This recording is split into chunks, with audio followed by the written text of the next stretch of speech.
વાત કરીશું વડોદરાથી। વડોદરામાં એસએસસી અને એચએસસી બોર્ડની પરીક્ષાઓ માટે વડોદરા શહેર જિલ્લામાં તૈયારીઓને આખરી ઓપ આપવામાં આવી છે। 26 તારીખથી શરૂ થનારી પરીક્ષાઓને લઈને જિલ્લા શિક્ષણ અધિકારી મહેશ પાંડેએ જણાવ્યું હતું કે તમામ વ્યવસ્થાઓ પૂર્ણ કરી દેવામાં આવી છે। પરીક્ષાર્થીઓને 3 કલાકના પ્રશ્નપત્ર માટે 1 કલાકની વધારાની છૂટછાટ આપવામાં આવશે।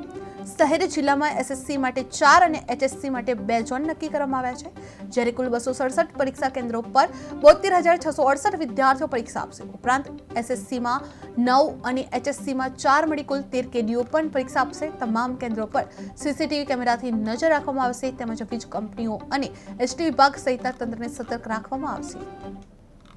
ધોરણ 10 અને ધોરણ 12ની ગુજરાત માધ્યમિક અને ઉચ્ચતર માધ્યમિક શિક્ષણ બોર્ડ દ્વારા આગામી 26મી ફેબ્રુઆરીથી પરીક્ષા યોજાનાર છે, જેમાં એસએસસીના 4 ઝોન અને એચએસસીના 2 ઝોન છે। એસએસસીમાં 44,000 કરતા વિદ્યાર્થીઓ અને એચએસસીમાં 28,000 કરતા વિદ્યાર્થીઓ, એમ કુલ બંને વિભાગના થઈને 266 કેન્દ્રો ઉપર 73,000 જેટલા વિદ્યાર્થીઓ પરીક્ષા આપવાના છે।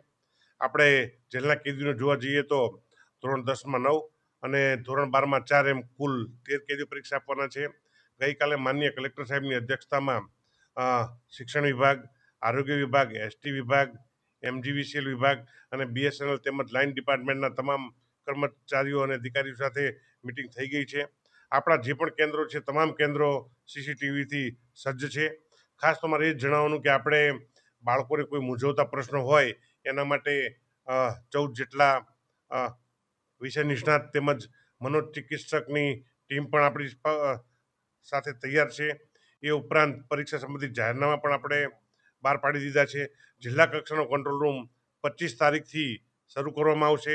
એ ઉપરાંત જે 6 ઝોનલો છે એમની સાથે બેઠક થઈ ગઈ છે, એમના રિવ્યૂ પણ થઈ ગયા છે। આ વખતે આપણે કરજણ ખાતે વિજ્ઞાન પ્રવાહનું નવું એક કેન્દ્ર શરૂ કરેલ છે।